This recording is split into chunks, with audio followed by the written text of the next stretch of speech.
नमस्कार, आप सभी का मेरे YouTube चैनल ऋणवा स्टडी पॉइंट में स्वागत है।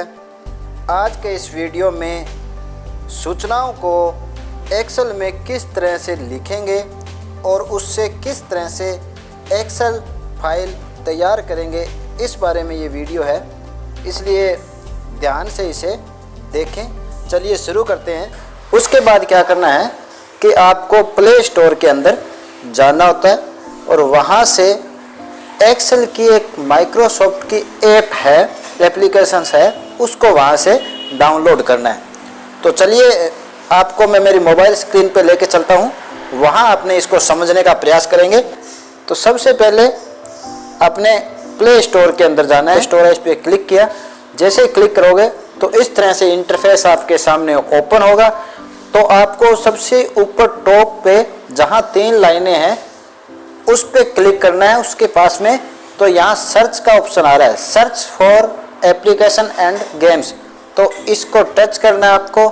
इसमें दोनों ही प्रकार के ऑप्शन होते हैं, या तो आप टाइप कर सकते हो या फिर जो राइट साइड में टॉप पे माइक का चिन्ह है उसको टैप कर कुछ बोल सकते हो। तो वहाँ से भी वो डायरेक्ट ही माइक्रोसॉफ्ट एक्सेल जो भी आप बोलोगे उसको वो सर्च कर सकता है। तो आपको यहाँ पे क्या सर्च करना है, माइक्रोसॉफ्ट एक्सेल लिखना है। तो चलिए लिखते हैं माइक्रोसॉफ्ट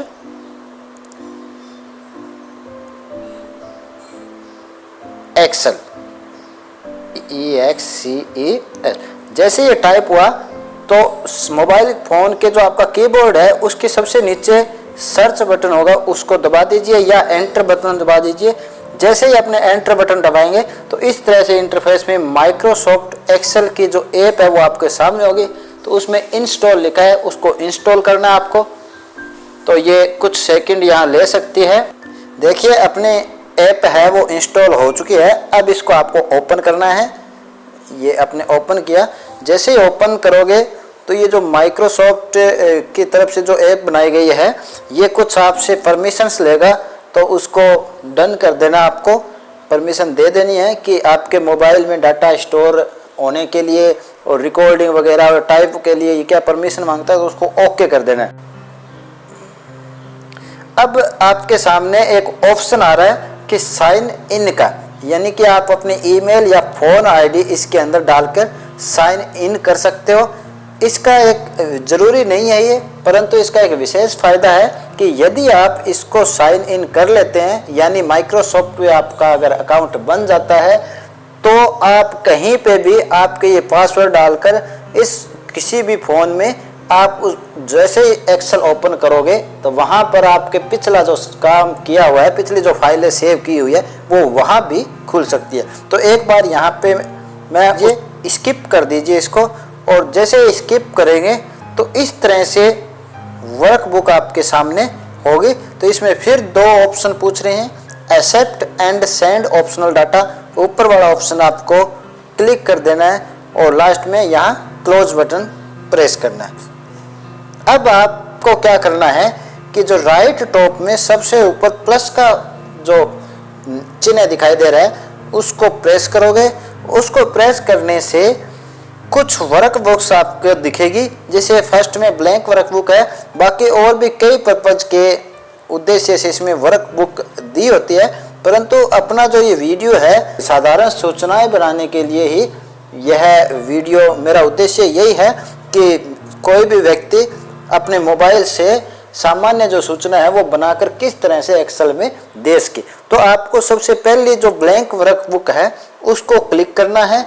जैसे उसको क्लिक करोगे तो वो इस तरह से आपके सामने खुल जाएगी। ये एक तरह से क्या है, पूरी एक्सेल की शीट्स है। अब शीट में होता क्या है, ये थोड़ी इसके बारे में अपने जानकारी ले लेते हैं।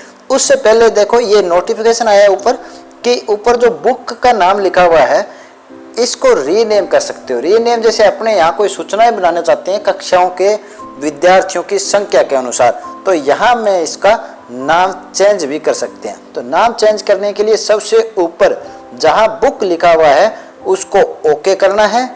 जैसे उसको टैप करोगे तो यहाँ पे आप उस शीट का नाम लिख सकते हो। जैसे आपने लिख देते हैं क्लास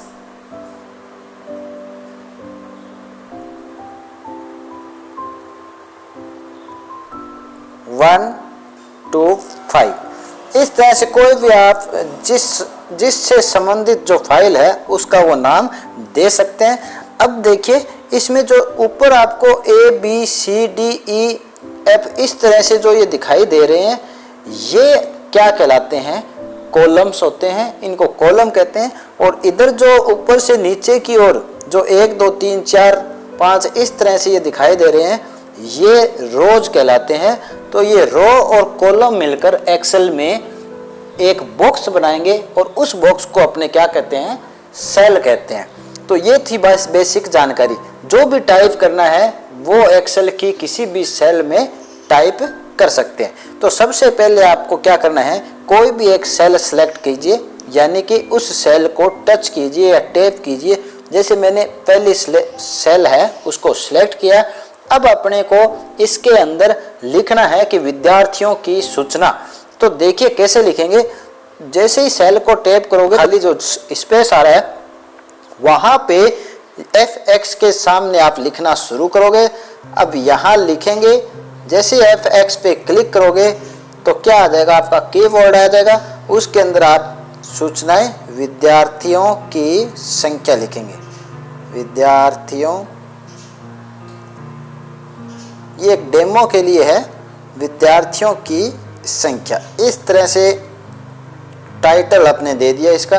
तो ये विद्यार्थियों की जो संख्या आपने लिखा, फिर उसको सही या एंटर का बटन दबाया तो इस तरह से आपको दिखाई देगा। अब विद्यार्थियों की संख्या के नीचे आपको जैसे लिखना है क्रम संख्या। फर्स्ट कॉलम में क्या लिखना है, तो इसके नीचे वाली सेल को सिलेक्ट करेंगे और वैसे भी सेल को सिलेक्ट, जिस सेल को सिलेक्ट करना है उस पर टच करते ही वो सेल सिलेक्ट हो जाएगी और आप उसके ऊपर फिर यहाँ पे लिख सकते हो क्रम संख्या। इस तरह से आंकड़े आपको लिख लेने हैं।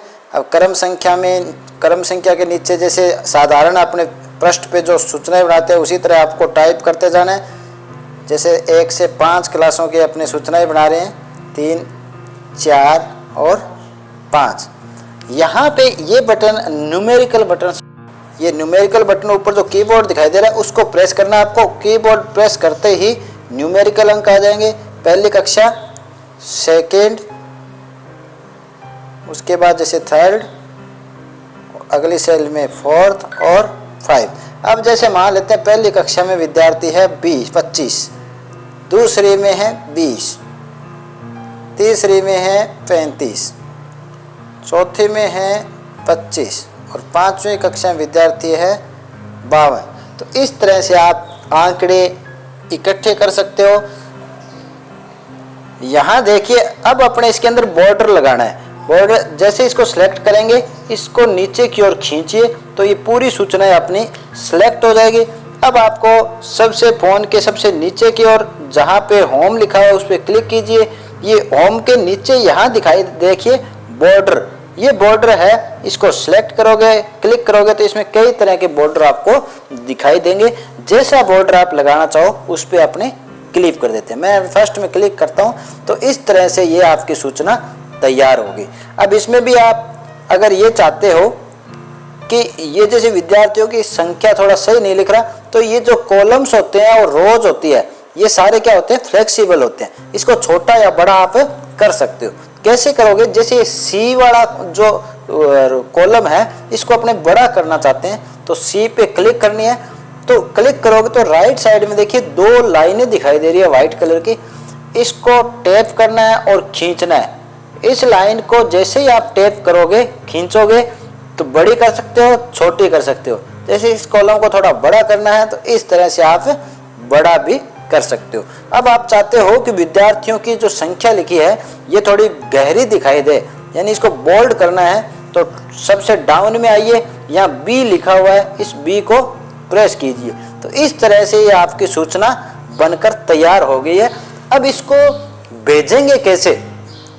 इसको भेजने के लिए आपको क्या करना है, इस शीट के सबसे ऊपर की ओर देखिए एक ऑप्शन दिखाई दे रहा है जिससे अपने के इसको शेयर कर सकते हैं। तो इस शेयर वाले ऑप्शन को प्रेस करना है आपको। इसको जैसे ही आप क्लिक करोगे तो नीचे आपको दिखाई देगा शेयर एज अटैचमेंट। तो इसी ऑप्शन को फिर आपको ओपन करना है तो इसमें आपको दो ऑप्शन दिखाई देंगे। पहला तो आएगा वर्कबुक का और दूसरा आएगा पीडीएफ का। अगर आपको सूचनाएं पीडीएफ में भेजनी है तो पीडीएफ वाला ऑप्शन प्रेस करना है, और यदि आपसे एक्सेल शीट में सूचनाएं मांगी जाए तो ऊपर जो वर्कबुक लिखा है इसको सिलेक्ट करना है। तो अपने इसको वर्कबुक को सिलेक्ट करेंगे। जैसे ही इस वर्कबुक को सिलेक्ट करोगे इस तरह से आपके सामने कुछ ऑप्शंस आ जा सकते हैं। तो यहाँ से आपने इसको व्हाट्सएप के अंदर भेजना है। तो जैसे ही व्हाट्सएप सेलेक्ट करोगे इस तरह से ये नाम आपको दिखाई देंगे। तो यहाँ से अपने जैसे किसी भी कॉन्टैक्ट को भेजनी है, मैं कोई एक कॉन्टैक्ट सेलेक्ट करता हूँ और उसको यहाँ से भेज देता हूँ। तो अब आपके जो सूचना गई है वो XLS फाइल के रूप में गई है। यहाँ देखिए क्लास 1 to 5 XLS फाइल, यानी कि ये जो सूचना है वो एक्सेल फाइल के रूप में सबमिट हो गई या सेंड होगी। इस वीडियो में एक एक्सेल शीट, किसी फाइल को एक्सेल शीट के रूप में बनाने के लिए जो सामान्य जानकारी है उसी को संक्षिप्त रूप से आपके सामने प्रस्तुत किया है। तो उम्मीद है कि ये वीडियो आपके लिए उपयोगी साबित होगा। तो यदि आपको ये वीडियो पसंद आता है तो वीडियो को शेयर और लाइक ज़रूर कीजिए। तो आज के लिए इतना ही। थैंक यू, धन्यवाद।